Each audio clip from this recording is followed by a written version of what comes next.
तूने मेरे जाना कभी नहीं जाना এই শান্ত খারাপ খারাপ इश्क में কিরে তুই দৌড়াই করতে এলি?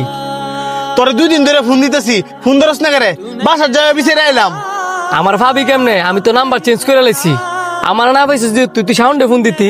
আরে হ্যাঁ ফোন দিছিলাম, হ্যাঁ ফোন এর বউ ধরছে। তো তুই হৃদয়ের ফোন দিতি। আচ্ছা বাদ দে, আমার বোনের বিয়ে ঠিক হইছে, দাওয়াত দেওয়ার লাগেই তোকে বিজি বিজি ঘুরতাছি। আলহামদুলিল্লাহ, শুনে অনেক খুশি হইলাম। বৃষ্টি নামতাছে, আমরা অনেক রেস্টুরেন্টে যাবো। আর রেস্টুরেন্টে বইয়া বাকি কথা কমুনে তাড়াতাড়ি আয়।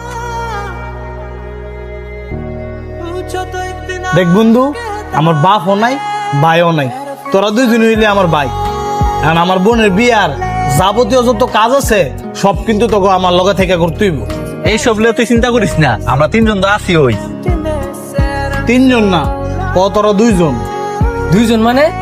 হৃদয় তো আছে, হ্যাঁ তো আমার বন্ধু, হ্যাঁ থাকতো না?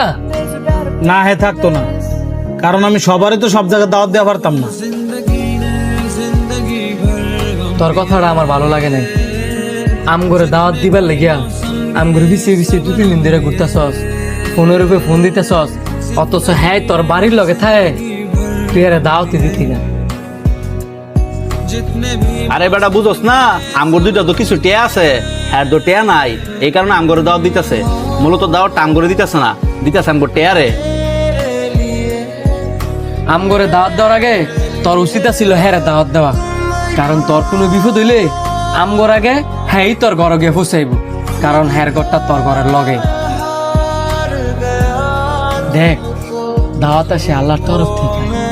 তোর যদি কাউকে দাওয়াত দিয়ে খাওয়াইতে মনে চায়, তাহলে কোনো কিছু ফাওয়ার আসে দাওয়াত খাওয়াইস না।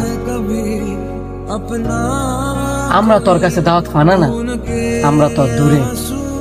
কিন্তু হ্যাঁ হ্যাঁ তো তোর কাছে দাওয়াত ফানা, কারণ হ্যাঁ তোর কাছে, তোর ঘরে।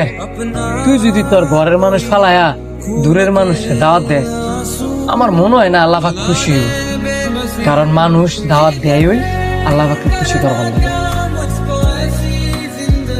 শান্ত হয়ে কিন্তু কথাগুলো মন্দ কয় নাই। দূরের মানুষের দাওয়াত দেওয়ার লাগে, কাছের মানুষের দাওয়াত দেওয়ার লাগে। তুই যদি হেরা দাওয়াত না দেস, আমরা তোর দাওয়াত যাইতাম না।